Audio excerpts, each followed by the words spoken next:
Bonjour à tous, j'espère que vous allez excellemment bien. Aujourd'hui on se retrouve pour faire le débrief un petit peu tard des deux relais hommes et femmes du côté de Orphilzone. Et oui, on terminait avec les deux derniers relais de l'année 2024. Car du côté du Grand Bornand en France, on aura sprint, poursuite, master. Donc on va revenir un petit peu sur tout ce qui s'est passé. Avec deux podiums du côté de l'équipe de France. Mais autant il y a un relais qui est plutôt réussi du côté des garçons, autant du côté des filles, il y a pas mal de petites choses à redire et certaines concurrentes n'ont pas repris la confiance qu'on aurait peut-être pu espérer avec cette course. N'hésitez pas à vous abonner à la chaîne, à réagir dans les commentaires, à mettre un pouce bleu, à partager la vidéo sur les réseaux sociaux, notamment auprès de vos proches, si vous pensez que ça peut les intéresser.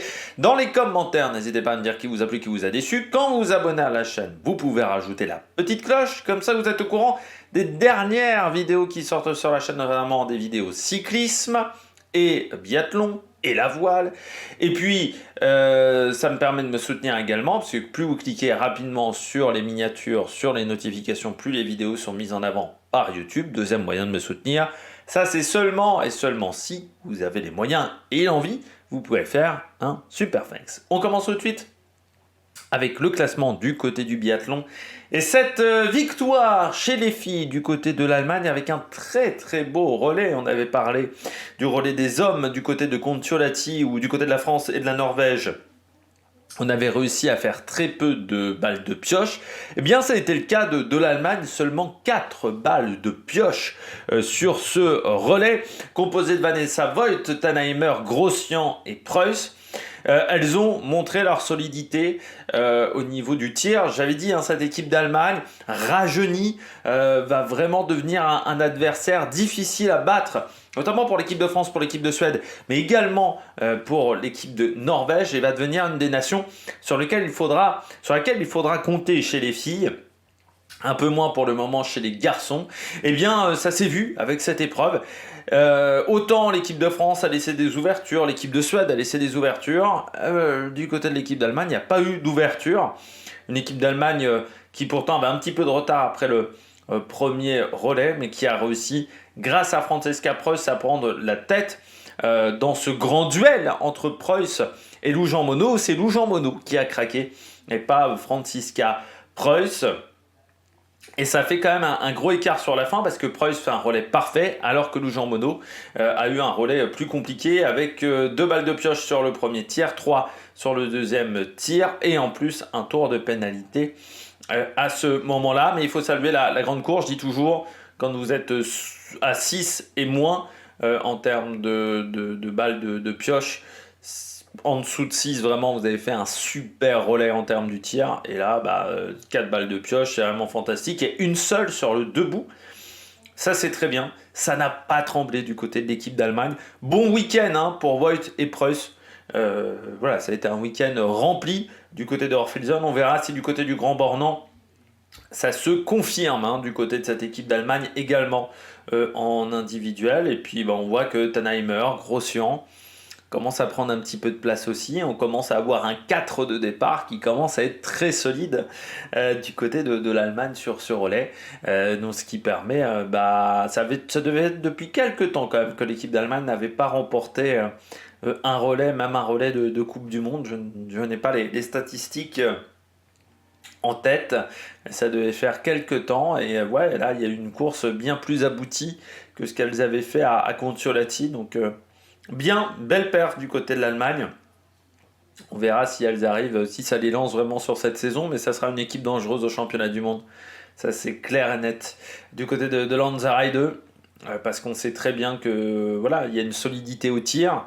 Ça manque encore un peu de vitesse pour Voigt sur son tir. Et en plus, maintenant, Voigt, Grossian, Preuss, ça va vite sur les skis. Tannheimer, ça progresse bien. C'est peut-être encore la relayeuse la plus perfectible, j'ai envie de dire, Tannheimer, mais bon, ça reste quand même du solide. Donc là, ça commence à être une équipe très dangereuse. Et moi, j'ai bien aimé comment Célina Grossian a réussi à se rattraper après le coucher, parce qu'elle se met en difficulté avec 2 cibles ratées sur ses 5 premières balles, et elle n'a pas sorti de balles de pioche à côté, donc elle s'est bien remise dedans. Quand il a fallu mettre les balles de pioche, elle les a mises au fond, ce qui a permis à cette équipe de France de pas être en grosse, enfin cette équipe d'Allemagne de pas être en grosse difficulté face à une Sophie Chauveau qui pourtant faisait un relais solide sur son tir couché. Du côté de l'équipe de France, ouais, il y a des choses à redire sur cette équipe de France. Comme vous pouvez le voir, deuxième place à la minute de retard. C'est dommage pour cette équipe de France parce que quand on voit la faible adversité qu'il y avait au départ, la Suède n'est pas au complet, Anna Heuberg n'est pas là, donc c'était quand même un relais très jeune. La Norvège, j'en parle même pas, c'est quand même une équipe qui est en grande difficulté. L'Italie, bon Dorothée Avireur n'était même pas au départ. Donc autant vous dire qu'il y avait quand même énormément de place pour l'équipe de France pour aller chercher la gagne, normalement. Et mais le relais, il n'a pas été très bon au niveau du tir, hein, et notamment du tir debout. 9 balles de pioche pour un tour de pénalité, c'est-à-dire qu'à chaque fois, on a raté 2 cibles. Tous les tirs debout sont pas bons. Voilà, 2 balles de pioche pour Julia, 2 balles de pioche... Encore, le tir de Julia, il y a 2 balles de pioche, mais elle tire très vite. Vous savez que Julia, même en mettant les 2 balles de pioche, ça ne l'a pas mis en grosse difficulté. Justine, déjà, bon, ça n'a pas été facile. Sophie, au final, c'est ce qui fait que Tannheimer est pas très loin derrière, et c'est ce qui fait que Lou Jean Monod, elle part avec Preuss dans les skis. Mais il y a 2 relais pour moi qui sont pas bons, c'est celui de Lou et celui de Justine. Celui de Julia, pour moi, il est réussi parce que elle permet de creuser l'écart d'entrée. Sur les skis, ça allait peut-être un peu mieux que les derniers jours, même si c'est encore pas exceptionnel, mais ça allait quand même un petit peu mieux, j'ai l'impression, dans une neige qui était nouvelle, parce qu'il y avait eu une quinzaine de centimètres de neige qui était tombée, donc une neige qui était une poudreuse, qui était assez fraîche. Et Julia Simon a vraiment réussi à bien s'en sortir, notamment sur la fin du premier tour. Ensuite, elle fait son deuxième tour totalement toute seule, alors que derrière, il y a encore un peloton de 10 filles. Elle arrive à garder le peloton de 10 filles à bonne distance, mais elle savait qu'elle devait forcément faire un gros tir derrière. Donc je dirais que sur la performance de Julia Simon, je serais un peu moins sévère. Sophie, le tir debout, elle se retrouve aussi dans une situation qui n'est pas évidente parce qu'elle sait que la course s'est décantée. Elle est en troisième relayeuse, donc elle sait que si elle fait un sans faute, très clairement, Lou se retrouve avec une belle avance. Parce qu'elle sait que Tannheimer n'arrivera pas à suivre dans le dernier tour. Sauf que elle fait ses 2 petites erreurs, donc elle repart un petit peu derrière Tannheimer en plus. L'avantage, c'est qu'elle arrive quand même à mettre ses 2 balles de pioche alors que Tannheimer repart du pas de tir. Donc ça, c'est plutôt une bonne chose du côté de Sophie. Mais ouais, il y a eu ces 2 erreurs. Ça, c'est un petit peu frustrant du côté de Sophie sur ce debout, mais ça montre qu'il va falloir encore travailler pour Sophie pour réussir à ce que cette fiabilité, pour réussir à avoir plus de fiabilité au niveau du tir debout. Maintenant, elle arrive à faire des sans faute sur le debout. Il lui manque encore la régularité. C'est là-dessus qu'elle va devoir travailler désormais. Cette régularité au tir pour réussir à faire des podiums beaucoup plus régulièrement. Voilà, du côté de Sophie Chauveau. Justine, moi j'aurais peut-être tenté quand même une Jeanne Richard ou une Océane Michelon ou une Gillian Guigona. Parce que Justine, elle n'est pas dans son assiette au niveau du tir depuis le début de semaine. Bon, déjà, à Contiolati, il y avait des erreurs. Là, ça a quand même été très compliqué, notamment hier. Elle fait 6 erreurs. Alors oui, elle est rapide sur les skis. Mais là, les 2 fois, c'est dur. Ces 2 erreurs sur le debout, c'est quand même des balles vraiment perdues loin. Et alors, comme il y a eu beaucoup de replays sur les phases de tir, du côté de la réalisation autrichienne, qui était parfois un petit peu perdue, hein, c'était le cas pendant tout le week-end, on a vu quand même très longtemps le tir. Donc j'ai pu voir déjà où étaient les ratés au niveau des balles grâce au replay, mais aussi j'ai regardé sa position. Et je trouve que sur ces 2 balles ratées, le bout du canon bouge énormément. C'est-à-dire qu'au moment où elle encloche la gâchette, je trouve qu'il y a un mouvement un petit peu le bout du canon part un peu. Et n'est plus centré, ce bout du canon. Donc est-ce que c'est quelque chose qui a été vu également par la direction sportive française et notamment la direction, l'entraîneur de tir? Mais j'ai trouvé que sur les 2 tirs de Justine, je regardais un petit peu et que moi je le remarque sans être un spécialiste de tir. Je suis pas un mec qui pratique le tir en week-end chez lui à la campagne, en train de faire du ball trap. C'est que je pense qu'il y a un vrai problème de ce côté-là. Donc est-ce que c'est un manque de concentration? Est-ce que c'est parce qu'elle est trop tendue derrière la carabine, un petit peu comme Poncilioma aujourd'hui, parce que bah là elle a raté déjà beaucoup de balles depuis le début de saison et qu'elle n'est pas en confiance du tout derrière son tir, mais je trouve qu'il y a un truc de ce côté-là qui est pas normal. Sophie, bon, encore une fois, elle met les 2 balles, donc c'est bien. Et puis Lou, c'était la première fois qu'elle était dernière relayeuse, Lou.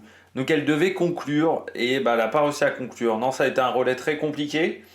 C'est un rôle qu'elle ne connaît pas, parce qu'elle elle est toujours normalement première relayeuse. Et là, elles ont inversé avec Julia Simon. Parce que Julia disait qu'elle se sentait pas de. Elle n'arrive pas à réaccélérer. Donc elle disait avec les jambes qu'elle avait, elle a dit à l'équipe non. Et ce qui est bien de sa part d'avoir eu ce geste-là pour le collectif, de dire non, bah, je me sens pas de finir le relais. Je me sens pas en capacité en cas de sprint d'être performante. Donc je préfère partir en 1. Surtout qu'en plus, si elle s'était retrouvée à la bagarre dans le dernier tour, elle serait peut-être remémoré la course d'il y a 2 semaines. Ça aurait peut-être été mauvais aussi mentalement. Donc là, je pense que c'était aussi une bonne chose pour elle de partir première. Mais ce qui fait Clou, qui était en confiance, mais qui était inexpérimenté à cette position-là. Et quand tu es en confrontation directe avec Preuss, qui elle est plus habituée à être cette position de dernière relayeuse. Alors c'est facile quand la course est déjà jouée, est déjà décantée et que tu es loin derrière et que tu sais que tu peux plus jouer le podium, être dernière relayeur, c'est pas un problème. Par contre, quand tu sais que tu peux jouer quelque chose, bah, les pensées parasites arrivent. Et là, ça a été plus compliqué pour Lou Jean Monod. Mais bon, voilà, c'est de l'apprentissage. Ça reste une fille qui est encore jeune, on va dire, sur le circuit, hein, Lou Jean Monod, même si elle est très performante, c'est encore une fille. Il y a 4 ans, elle n'était pas là, hein. Du côté de Lou, voilà, il y a encore un travail à appréhender. Et il y a encore ce statut de leader de groupe. Euh, voilà, aujourd'hui, c'est vrai qu'elle se sent peut-être pas forcément leader du groupe parce qu'elle voit Justine, parce qu'elle voit Julia Simon. Mais un jour, bon, déjà, les deux vont prendre leur retraite et en ce moment, vu son niveau de performance, elle doit devenir également la patronne du groupe. Et là, c'est peut-être ce qui a manqué un petit peu du côté de Lou Jean Monod. La Suède, c'était un relais particulier, hein, sans Anna Heuberg, qui est une taulière habituelle. Donc on partait avec Heidenberg notamment et Alvarsson dans ce relais, parce que Anna Persson et Elvira Heuberg sont des habituels. Très bon relais d'Elvira. Autant sur la semaine ça n'a pas été facile, autant là elle a vraiment dominé son dernier relais et c'est ce qui permet à la Suède de revenir sur le podium. Magnusson, relais solide aussi, bon 2 erreurs sur le coucher, mais elle met les 2 balles de pioche. Enfin, je crois qu'elle rate qu'une cible et elle rate une balle de pioche, je crois, il y a un truc comme ça, mais bon, ça va, elle arrive à s'en sortir plutôt pas trop mal. Par contre, ouais, Heidenberg, pas habitué du relais, ça a été compliqué à Heidenberg, déjà parce que bah, son tir debout, un tour de pénalité, 3 balles de pioche, mais surtout, elle a mis un temps fou à mettre les balles de pioche sur le debout. C'est-à-dire, pour vous dire, elle a mis tellement de temps à tirer, je crois que c'est 2 minutes son tir du debout, c'est qu'elle avait plus de sensation au niveau des bras. Ça, elle a dû secouer les bras quand même. Ça n'arrive quasiment jamais. Oui, elle a vécu le même cauchemar qu'avait connu Chloé Chevalier sur un relais aussi où ça avait été très compliqué pour sortir les balles. Elle a été pétrifiée. Voilà, pétrifiée. Elle voit qu'elle rate une première cible, une deuxième cible et ensuite pétrifiée complet. Ce qui fait qu'en gros, elle a eu le temps de faire 3 tours de pénalité. Elle aurait fait quand même un meilleur temps entre l'entrée du pas de tir et la sortie du pas de tir. Donc c'est pour vous dire que ça a quand même été très compliqué pour Heidenberg. Par contre, Alvarsson, elle continue sur son très bon début de saison, notamment cette fiabilité au tir. On l'avait vu déjà sur le relais mixte simple en tout début de saison à Contiolati. Là, c'est encore un super relais de la part de Alvarsson qui n'avait pas fait de relais avec les filles. Il y a 2 semaines du côté de Contiolati, donc là elle a été très performante.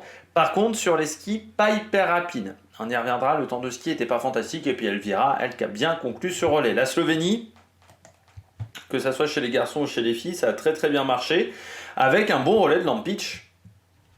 Déjà. Pas de tour de pénalité pour Lampic. Ça, elle doit le garder en tête, ce qu'elle a fait aujourd'hui. Tu vois, elle doit se dire, je suis maintenant capable de faire des courses correctes. C'est pas exceptionnel, mais correctes en termes de tir. Voilà, ne pas mettre 40 balles dehors. Donc là déjà, elle doit le prendre en compte. parce qu'elle a montré de très bonnes choses sur son tir. Et vous voyez qu'en plus, elle reprend 20 secondes, quasiment, malgré deux balles de pioche. Donc malgré 2 balles de pioche, elle reprend 20 secondes. Pourtant, à l'avant, c'est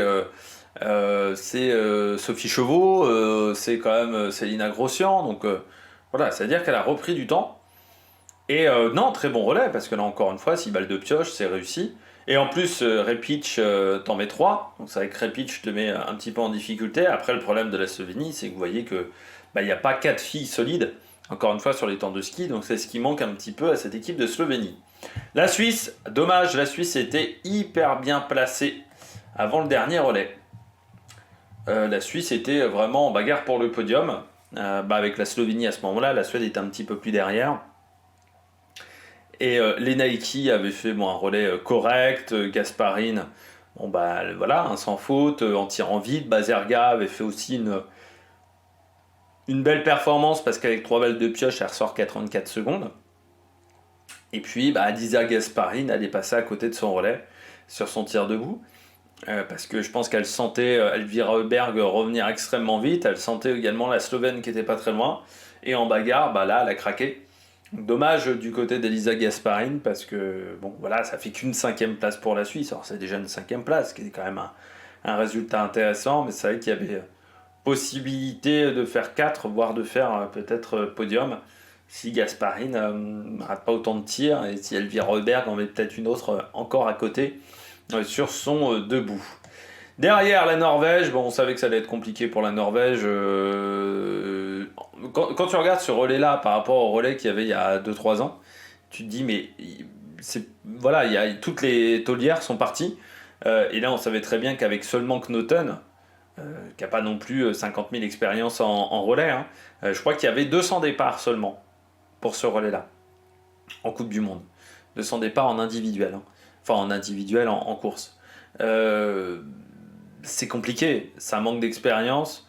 Knoten en plus met 2 balles à côté sur le tir, elle fait pas forcément un super tir debout. Knoten, derrière Randby, ça a été une catastrophe. C'est comme Heidenberg, ça a été un enfer avec deux tours de pénalité parce que je pense qu'elle s'est pas reprise sur son tir.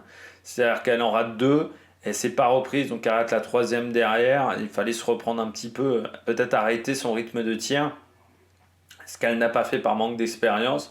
Et après, Kerkaïdo, elle peut pas faire de miracle, mais regardez Anne Clive, elle se prend quand même 32 secondes par Julia Simon sur un relais, donc c'est-à-dire sur un tour et demi de piste, quoi.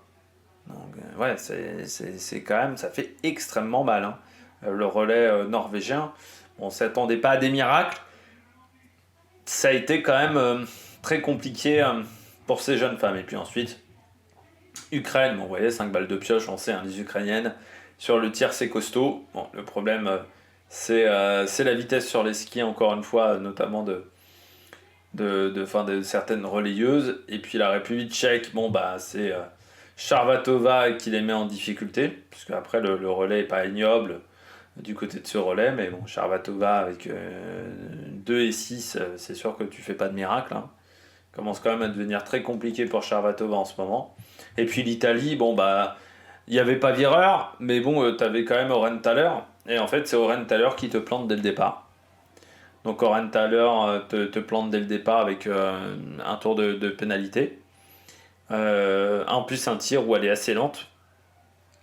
Donc comme elle était déjà pas hyper rapide sur les skis, parce qu'à ce moment-là, elle est cible 10 au moins, Oren Thaler. C'est-à-dire qu'elle a déjà perdu pas mal de temps. Elle était dans le 2e peloton où elles étaient toutes ensemble, quasiment. Et puis Trabucci, là aussi sur le coucher, un tour de pénalité, ça c'est presque impardonnable. Mais encore une fois, manque d'expérience. Derrière, les autres peuvent pas rivaliser, peuvent pas faire de miracle. Donc ça fait un très mauvais classement pour l'Italie, mais je sais pas si on a...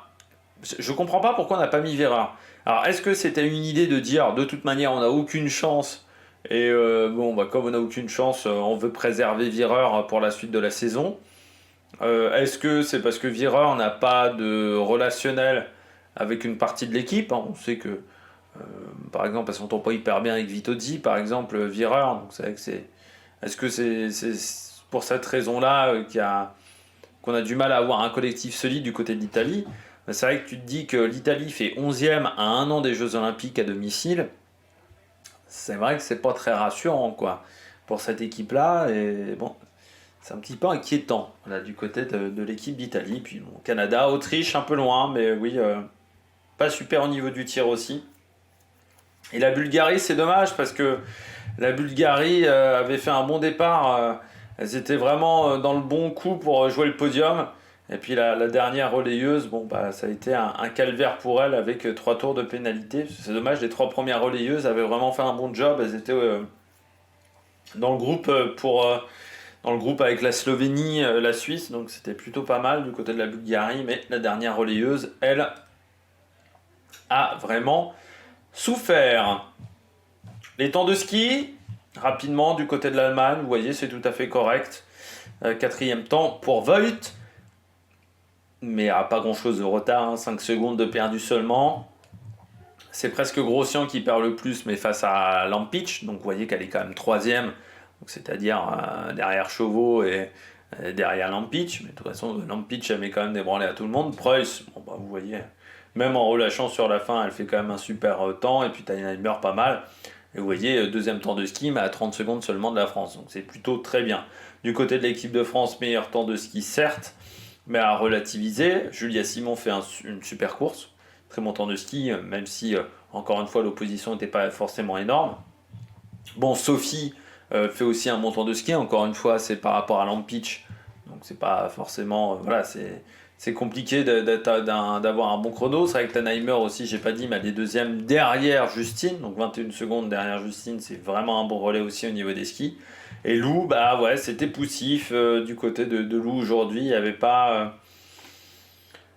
tu vois, même le 2e tour est pas exceptionnel.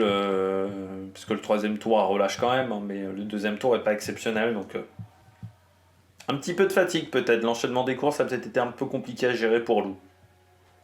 Bon, Magnusson et cette équipe de Suède, bah, comme je vous le disais, Alvarsson, autant ça a été bien au niveau du tir, autant le temps de ski est loin d'être exceptionnel, 1 minute de perdu par rapport à Lampic, mais assez loin, hein, même d'une Sophie Chauveau. Heidenberg, bah, je vous avais dit, hein, le tir, le deuxième tir a été très compliqué pour elle, elle a perdu un temps fou. Sur la suite, alors j'avais été peut-être un petit peu méchant en disant qu'elle avait perdu 1 minute. Sur le 2e tir, c'était pas vraiment ça. C'était 25 secondes quand même. Ça a été un calvaire pour elle parce que elle a mis beaucoup de temps à tirer. Ça doit être plutôt la Norvégienne qui a mis un temps fou alors. J'ai peut-être confondu les deux. Si c'est ça, je m'en excuse.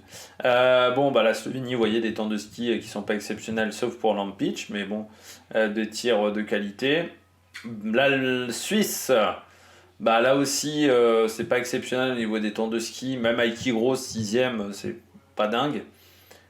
Et bon, bah, ce tir de Gasparen qui a été compliqué. Oui, voilà, j'ai confondu avec Randby. J'ai confondu les deux. C'est Randby qui a mis un temps fou à tirer. 1,57,4. Ah, j'avais confondu les deux, hein, je m'en excuse. Ça a été un calvaire pour elle. Un calvaire. Voilà. Il n'y a pas grand chose d'autre à dire quand tu mets. Voilà, ça a été un calvaire total pour Randby. C'est comme si elle avait raté quasiment toutes les cibles. Ça aurait mis le même temps. Donc, ouais. Vraiment compliqué pour ce relais. Même Carcaï 2 fait pas un tir non plus très rapide. Hein. Et ouais, non, ça a été compliqué. À part Knoten sur le tir. Par contre, sur le ski, ouais, 43 secondes de perdu sur Justine. Dommage. Dommage. Du côté de cette équipe de. Et l'Italie, bah, vous voyez, les temps de ski sont pas formidables et en plus, bon, les erreurs au tir, ça fait beaucoup trop. Du côté de la Bulgarie, ouais, Todorova, elle a fait encore un bon relais, hein, 4e à 27 secondes pour Todorova, c'est très bien. Donc elle aussi, il va falloir la suivre du côté du Grand Bornand pour voir si elle arrive à continuer à tenir la cadence. On poursuit avec le relais des garçons de cette manche de Coupe du Monde à Orphilsen et un très bon relais du côté de cette équipe de France, notamment avec une grosse bagarre Eric Perrault-Johannes Beu, où Eric Perrault a quand même réussi à un peu sortir de sa concentration, Johannes Beu qui a failli partir à la faute. et un Emilien Jacquelin qui, malgré le fait qu'il jouait avec ses chaussures, et notamment ses fixations, a réussi à battre Sweroom. Et je pense qu'il s'en méfiait énormément de Sweroom. Et puis un relais solide de Fabien. Quentin aussi, qui au final ne fait que 2 balles de pioche. Donc ça c'est plutôt rassurant, parce que c'est vrai que ces compétitions en individuel à Arfilzen n'avaient pas été exceptionnelles du côté de Quentin au niveau du tir, donc c'était peut-être un petit peu l'inconnu, surtout qu'on le mettait en deuxième position. C'est vrai qu'Eric en troisième position, c'est pas habituel, parce que normalement Eric avait tendance à une époque à être plutôt lanceur, et là c'est vrai que maintenant on le met un peu plus dans le match, dans la course, à des postes un peu plus dangereux, on va dire. Le poste de troisième relayeur, c'est presque le poste le plus dangereux. Emilien, bon, on sait qu'il a souvent fini. Alors parfois, il y a eu Quentin Fillon-Maillet, mais c'est vrai que souvent, on a plutôt mis Emilien Jacquelin comme finisseur depuis quelques temps, donc il est habitué à ce rôle-là. Et là, c'est vrai, du côté de l'équipe de France, bah, on avait fait plus 3. Bon, là, on a fait plus 10. Mais bon, tu regardes, on fait pas de tour de pénalité. C'est Éric Perrault qui a été peut-être le plus en danger. Emilien Jacquelin qui avait déjà été celui le plus en difficulté. Au final, Emilien Jacquelin à Contiolati, parce qu'il avait raté 2 balles. Là, il en a raté 4. Mais Sweroom n'a pas réussi à faire beaucoup mieux au final. Et Eric, face à Johannes, ça a été une belle bagarre. Et c'est presque là qu'on gagne. Parce qu'en fait, Sweroom s'attendait à avoir peut-être un petit peu d'avance. À ce moment-là, en se disant, c'est Johannes qui me donne le relais. J'aurai peut-être une dizaine de secondes d'avance. Donc je peux faire un premier tour ou un deuxième tour plutôt que tranquille pour pouvoir en remettre sur la fin. Et le souci, c'est comme Eric Perrault, il a réussi à passer en tête devant Johannes Beu avec 7-8 secondes d'avance. Et pourtant, le temps de ski n'est pas exceptionnel de la part d'Eric Perrault, mais on y reviendra. Eh bien, c'est ce qui a peut-être mis Sweroom en difficulté, parce que c'est vrai qu'Eric Perrault, au niveau du tir, a été extrêmement solide en termes de performance. Et puis Fabien Claude, qui, là aussi, dans ce rôle de démarreur, ça marche plutôt bien, Fabien Claude. Voilà, il disait, je voulais être un peu en position d'attente, donc je me suis mis un peu en position d'attente derrière, et puis j'ai surtout fait mon effort sur ma deuxième partie de relais. Je voulais pas faire l'effort trop tôt, parce que je me disais, avec la neige tombée, je savais pas trop comment les skis allaient réagir. Et c'est vrai que plus les relais sont passés, plus ça allait vite, parce que plus la piste a lustré, c'est-à-dire qu'il y a une petite pellicule d'eau qui s'est formée. Cette pellicule d'eau permet d'un peu mieux glisser. Donc ça allait vite sur la fin pour Emilien Jacquelin, notamment sur la dernière partie du tracé. Donc non, un relais en termes de tir, voilà, je dirais que les deux premiers, et même Eric, font un très bon relais. Emilien est un petit peu plus en difficulté, mais dans un rôle où il était à la bagarre et face à Sweroom, ce qui n'était pas évident du tout.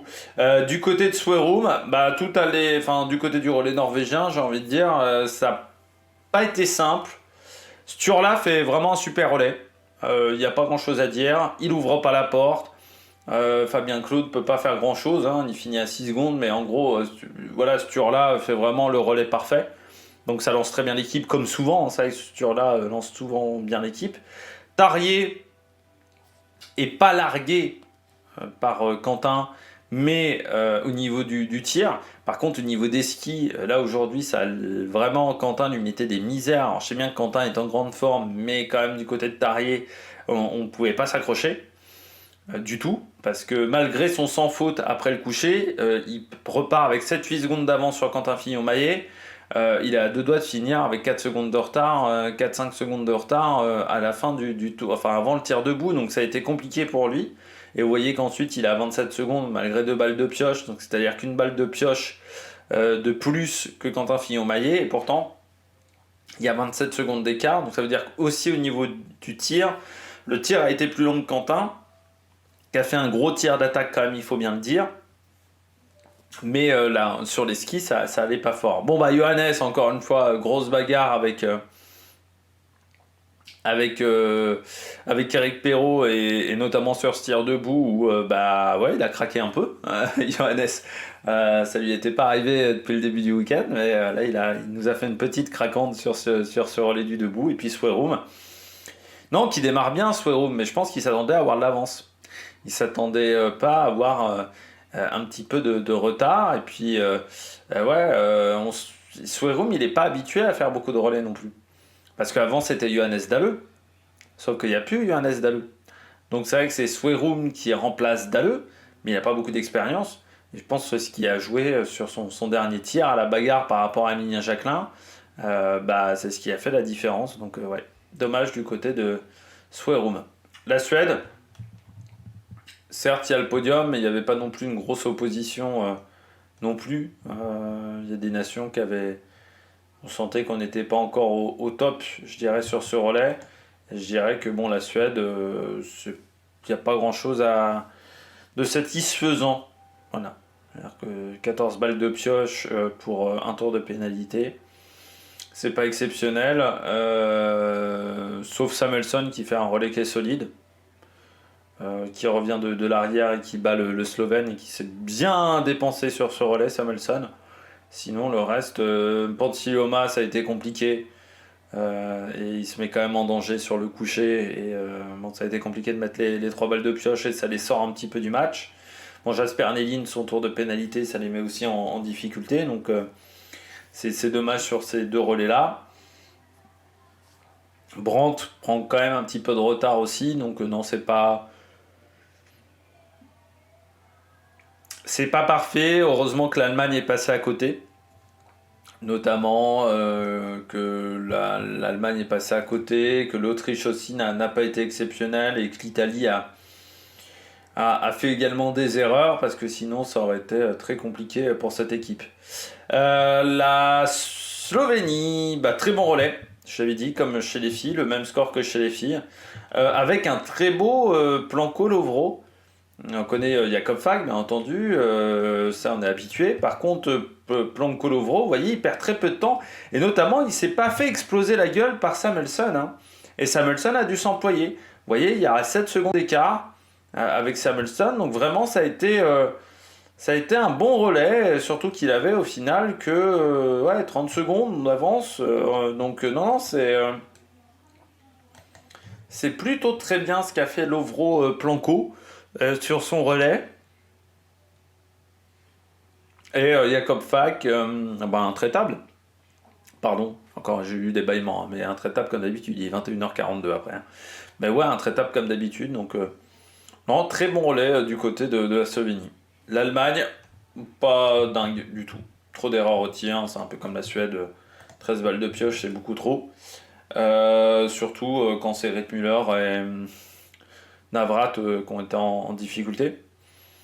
Mais ouais, Rittmüller a eu un relais très compliqué avec 6 balles de pioche et un tour de pénalité. C'est dommage parce que Justus Trello fait un relais, je dirais, qui est correct, mais sans plus. Parce qu'il se prend quand même 20 secondes dans la tête. Mais Kaiser avait fait un très bon relais parce qu'il perd assez peu de temps avec 2 balles de pioche pour quelqu'un qui n'avait pas l'expérience du relais en Coupe du Monde. Donc ça, c'est très très bien. Par contre, Rittmüller passe à côté. Après, Rittmüller aussi, un jeune concurrent. Du côté de l'équipe d'Allemagne, on reconstruit. C'est vrai qu'il n'y a plus Benedikt Doll. Il n'y a plus non plus... comment il s'appelait? Il est parti en IBU Cup. J'ai oublié son nom. Il est en IBU Cup maintenant. J'ai oublié le nom. Roman Reis aussi, qui a disparu. Tu te retrouves à avoir un relais qui a peu d'expérience. Où on est sur une équipe qui est encore en phase de reconstruction, alors que chez les filles, on a reconstruit et on finalise, on va dire, un petit peu le potentiel de ce relais. Là, du côté de l'Allemagne, on est en reconstruction et ça se voit. Et notamment au niveau du tir. Rittmüller, en plus, ils l'ont mis quand même dans un positionnement qui était loin d'être évident. Parce que 3e relayeur, c'est vraiment la position la plus stressante. Les États-Unis, relais solide, à part Doherty qui normalement arrive à faire un peu mieux au tir. Là, il y a 5 balles de pioche. Maxime Germain, moi je trouve que ça fait partie des concurrents qui sont plutôt pas mal. On l'avait vu à Contiolati, il avait été rapide. On en a un peu moins parlé ici à Orphilson, mais là encore sans faute. Campbell White, relais très solide avec seulement 2 balles de pioche. Et puis Jack Brown aussi, ça finit bien. Voilà, dommage Sean Doherty qui les met un petit peu en difficulté d'entrée parce qu'ensuite tu vois que Maxime Germain tient bien la cadence. Campbell White, Bon, on se perd un petit peu de temps, mais je dirais que ça va, c'est raisonnable. Bon, après, Jack Bruyne se prend aussi une minute sur les skis, mais c'est quand même pas mal. L'Italie, bah, Giacomel, quand il part, il peut pas faire de miracle. Et pourtant, il y a Zeni. Zeni perd très peu de temps. Pour quelqu'un qui est pas très fort sur les skis, mais oui, bah, il commence au relais, il a 3 minutes de retard. Donc, il va pas faire des miracles, hein. Giacomel, hein. Donc, 3 erreurs sur le debout, il a peut-être tenté des choses. Mais bon, oui, Hofer les met en difficulté. Bionaz en remet une couche derrière. Bionaz, son relais a été très compliqué même. Le week-end de Bionaz a été compliqué quand même, hein, au niveau du tir. Vendredi, samedi, dimanche. Beaucoup d'erreurs quand même au niveau du tir, hein, cette semaine. Il y a des progrès sur les skis, par contre au niveau du tir, hein, ça s'est quand même un peu déréglé. Lucas Hofer, bah, c'est toujours la même chose avec Hofer, il est capable du meilleur comme du pire. Bon, bah là, c'était pas le meilleur. Et puis bah, Zeni sur les skis, c'est pas le plus rapide. Donc après, ouais, Giacomel, il peut pas faire du miracle. Mais après, positionner Giacomel en quatrième, ça doit être très frustrant pour lui parce que cette année, il est jamais à la bagarre. Donc il est toujours dans des positionnements où, pour l'instant, sur les 2 premiers relais, il pouvait pas faire grand-chose, hein, Giacomel. Donc ça doit être très frustrant. Dommage également du côté de l'équipe de Finlande avec Idan Salo. Et le début de relais qui est compliqué parce que les 2 premiers relayeurs qui ont un peu du mal parce que c'est pas là et Venus font des courses intéressantes. Vous voyez, ils perdent très peu de temps par rapport à la sortie de relais d'Iden Salo. Iden Salo, il finit avec 3 minutes de retard et à la fin, c'est 3,25. Donc je dirais que c'est tout à fait raisonnable sur les derniers relayeurs, notamment avec un Tero Sepala qui fait un sans faute. Mais encore une fois, bon, il partait de trop loin pour espérer quelque chose. Du côté des Tchèques, c'est dommage le dernier relais. Parce que eux aussi, ils étaient bien à la bagarre avec les Américains, avec l'Allemagne, donc pour potentiellement entrer dans le top 5. Mais ouais, le dernier relayeur, 2 balles de pioche, 2 tours de pénalité, pardon, 3 balles de pioche, c'était un peu trop. Et puis pareil pour la Bulgarie, c'était bien parti la Bulgarie en début de course. Puis ça s'est vraiment écroulé au 3e relayeur. Parce que là aussi, on était bien parti pour rentrer dans le top 8. Bon, la Suisse a été compliquée de bout en bout avec quand même 4 tours de pénalité. Et la Belgique, ouais, le dernier relayeur, pas excellent en termes de temps de ski et bon, un tour de pénalité, 3 balles de pioche. Mais voilà, les 2 derniers relayeurs, c'est compliqué. Ils ont un bon début de course. Voilà, Langer, Claude. Je pense que les Belges peuvent avoir maintenant un très bon relais mixte aussi. Parce qu'avec Maya Clotens, Lotelli, je dirais que tu peux avoir un 4 de départ qui est quand même pas mal. Et aussi sur un relais simple. Alors je sais pas quel sera leur choix lors des prochains championnats du monde aussi, parce qu'il faudra bien réfléchir à qui t'emmène sur quel relais. Mais là, sur le garçon, ça a été plus compliqué. Et j'ai même oublié de regarder le relais belge, parce qu'à un moment, oui, il n'y en avait pas. C'est pour ça que j'ai pas pu voir le relais belge chez les filles. Je me disais que je l'avais pas vu, mais c'est normal que je l'ai pas vu, parce qu'il n'y en avait pas. J'ai failli faire une Pierre Ménez. Du côté de Orphelson, on passe aux analytiques. Les temps de ski de Fabien Claude, vous voyez, bon temps de ski, notamment le premier tour où voilà, il fait le meilleur temps. Quentin Fillon-Maillet, donc là, très bon relais sur les skis, hein, vous voyez, pas face à Tariebeu. Très bonne forme sur les skis, un temps de tir qui est pas dégueulasse du tout non plus, hein, notamment son tir debout où il fait 6e temps. Donc ça c'est très bien. Eric Perrault, bah, vous comprenez mieux pourquoi il a mis la pression sur Tariebeu. 22 secondes 8 sur le tir debout. Forcément ça fait mal. Par contre le dernier tour difficile sur les skis. Hein, il perd 17 secondes mais il l'a dit, il n'avait pas des super sensations, il n'arrivait pas à en remettre. Donc ça il l'a un peu frustré. Jacquelin très bon sur les skis. Sauf dans le premier tour, mais dans le premier tour il y a eu un peu un jeu de dupes. Alors déjà il réglait ses chaussures, et puis tu sentais que Suero ne voulait pas tout donner non plus, et voilà, on se regardait un petit peu entre les deux. C'était pareil pour Quentin Fillon-Maillet au premier tour, il disait on se regardait pas mal avec Tarier, et puis bon après quand j'accélérais. Mais voilà, du côté d'Emilien Jacquelin, vous voyez, 17 minutes de temps de ski. Donc ça c'est plutôt très intéressant. 9 dixièmes seulement de perdu. En sachant qu'encore une fois sur le premier tour c'est pas exceptionnel. Sturla, voyez, bon, relais au niveau du tir très solide. Sur les skis, il fait un deuxième tour qui n'est pas exceptionnel, mais encore une fois, il était un peu dans une situation d'attente sur le deuxième tour. Sur là, et bon, vous voyez, il en a bien gardé sur le dernier tour, donc il a bien pu réaccélérer. Tarier, comme on le disait sur les skis, c'était pas exceptionnel. Quatrième temps à 18 secondes. Mais je m'attendais même à ce que l'écart soit plus important que ça. Je pensais que l'écart était plus gros que ça entre Tarier et Quentin Fillon-Maillet. Je me disais que c'était presque... Ouais, je voyais plutôt ça en 25-30 secondes d'écart. Il y a quand même 18 dans la besace. Autant les deux premières courses, j'avais plutôt défendu son temps de ski en disant ça aurait pu être bien pire. Là, je trouve que c'est pas exceptionnel. Et puis Johannes et Swerum qui a eu du mal à finir. Enfin, du mal à finir. Je dis une bêtise. Il a eu du mal à démarrer parce que du mal à finir, il a relâché. Swerum, à la fin, il allait à 2 à l'heure. Une fois qu'il a compris qu'il avait la gagne et que la Suède pouvait pas revenir. Samuelsson, ouais, c'est lui qui fait le meilleur temps. Alors, il a fini rincé, complètement rincé. Et Ponsiglioma, bon temps de ski peut-être, mais le temps de tir et les erreurs, ça coûte très cher.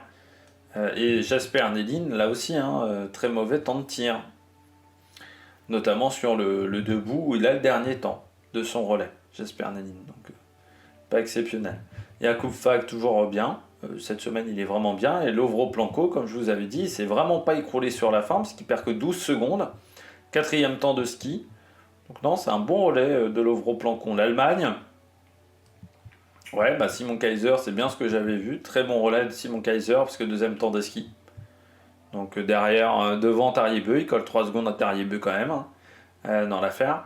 En sachant que Tariebeu, au bout d'un moment, il peut collaborer avec Quentin Fillon-Maillet, ce qui n'a pas été le cas de Simon Kaiser. Et derrière, Rittmuller et Navrat. Ouais, Rittmuller, ça a été dur. Là aussi, au niveau du tir, 22e temps de tir. Tout simplement aussi avec les balles de pioche qu'il a fallu mettre. Du côté de l'équipe des États-Unis, ouais, c'est un relais qui est correct. Relais correct. Les temps de ski sont pas dingues. Et peut-être qu'ils ont eu du mal. C'est pas des neiges qu'ils sont habitués à avoir énormément aux États-Unis aussi, cette poudreuse là. Donc, niveau du phare, c'est peut-être ce qui les a mis en difficulté. Ils sont plutôt habitués à avoir de la neige sèche, très froide. Donc, c'est pas forcément des conditions qu'ils rencontrent énormément. L'Italie, ouais, Bionaz, progrès sur les temps de ski, ça on l'a dit. Par contre, le tir, c'est pas là. Giacomel, c'est correct, là aussi, mais bon, en partant de loin, il pouvait pas faire de miracle, mais il a fait sa course. Du côté de Sepala, meilleur temps de tir. Et sur les skis, c'est 6ème. Donc voilà, un bon relais aussi. Du côté de la Finlande, le relais mix peut être costaud. Là aussi, c'est une nation où il faudra faire attention. Et c'est vrai que du côté de la Norvège, on va se poser des questions avec Uldal, je pense, sur les prochains relais. Parce que Tarier n'a pas été exceptionnel sur les skis. Donc on va peut-être commencer à se poser des questions. Voilà, et puis du côté de la Belgique, vous voyez, Thierry Langer, 4ème temps de ski, très bien. Très en forme, Thierry Langer, cette semaine. Florent Claude, 2ème, et puis, 2ème relayeur, 12ème temps de ski, pardon. César Beauvais, ensuite, et Marek Makels, bien plus loin, 17ème. Là, ça a été compliqué pour lui. Bon, eh bien, j'espère que vous avez aimé cette vidéo. Si vous avez aimé cette vidéo, n'hésitez pas à vous abonner à la chaîne, à réagir dans les commentaires, à mettre un pouce bleu. Et puis nous, on se retrouve pour de nouvelles aventures sur la Production. Ciao, ciao!